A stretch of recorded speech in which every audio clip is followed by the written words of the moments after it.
আসসালামু আলাইকুম বোনেরা, আশা করি ভালো আছেন। আমিও ভালো আছি আলহামদুলিল্লাহ। আজকে মুরগির কলিজা ভুনা করব। কিভাবে করব দেখেন। ফ্রিজে রাখছি তো, একটু গরম পানিতে ধুয়ে নিচ্ছি। এরকম একটা কালসা পানি উঠে, তার জন্য গরম পানিতে ধুইয়া পরে তেলে বাচ্চা ভুনা করব। এই যে বোনেরা, মুরগির কলিজাগুলো ভাপিয়ে নিয়েছি। ভিতরে যে ময়লাটুকু থাকে ওগুলো পরিষ্কার হয়ে গেছে।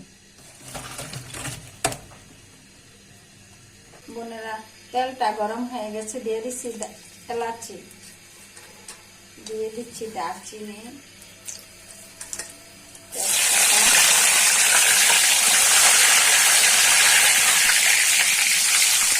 গরম তেলে দিয়ে দিচ্ছি পেঁয়াজ,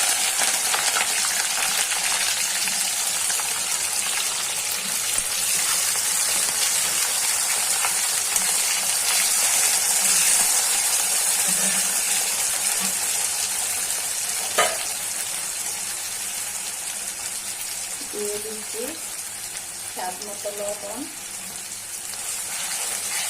এখন তেল দেখতে লাগবে হয়ে যাচ্ছে।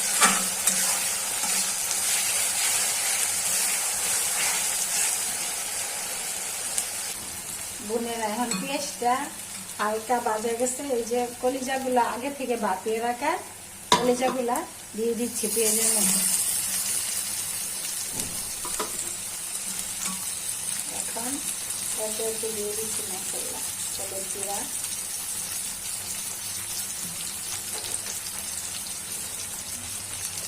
মরিচের গুঁড়া,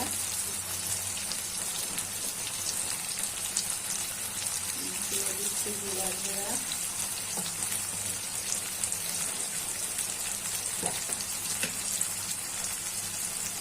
রসুন বাটা,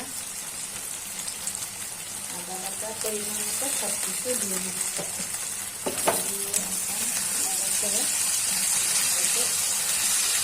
সব মশলা পরিমাণ মতো দিয়ে দিচ্ছি। এখন নেড়ে চেড়ে ভেজে নিচ্ছি।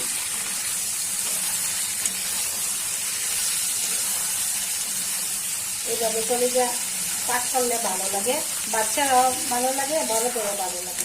এরকম ভাবে বাটায় গরম পানিতে, তাইলে ময়লা থেকে পরিষ্কার হয়ে ভুনা করলে স্বাদ এলাকা বেশি দেখতে সুন্দর লাগে, কালো হয় না তরকারিটা। বোনেরা দেখুন, এই যে কলিজাটা বাপাই নিছি, দেখেন কি সুন্দর কালার আসছে। এখন কলিজাটা ভাজা হয়ে গেছে, মশলাটা কষা হয়ে গেছে। এখানে মনে করেন আপনারা রান্না করলে এইভাবেই রান্না করবেন, তরকারি কালো হবে না। এখানে সিদ্ধ হওয়ার জন্য একটু ঝোল দিয়ে দিচ্ছি।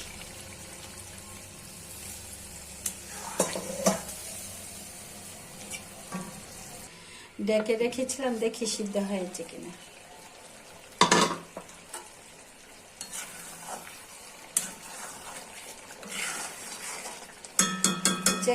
দেখি, সিদ্ধ হয়ে গেছে। একটু চেকে দেখি ঠিক আছে কিনা। সবকিছু ঠিক আছে। ও, অনেক স্বাদ হয়েছে। হয়ে গেল বোনেরা মুরগির কলিজা ভুনা। এরকম ভাবে ভুনা করবেন, ভাত চেটে পুটে খাবেন। অনেক সুন্দর হয়েছে, দেখুন কালারটা কি সুন্দর হয়েছে। এরকম ভাবে ভাপায় নিলে কালারটা সুন্দর হয়। বোনেরা ভালো থাকবেন, সুস্থ থাকবেন। আমার ভিডিওগুলো বেশি বেশি দেখবেন, লাইক করবেন, কমেন্ট করবেন। আল্লাহ হাফেজ।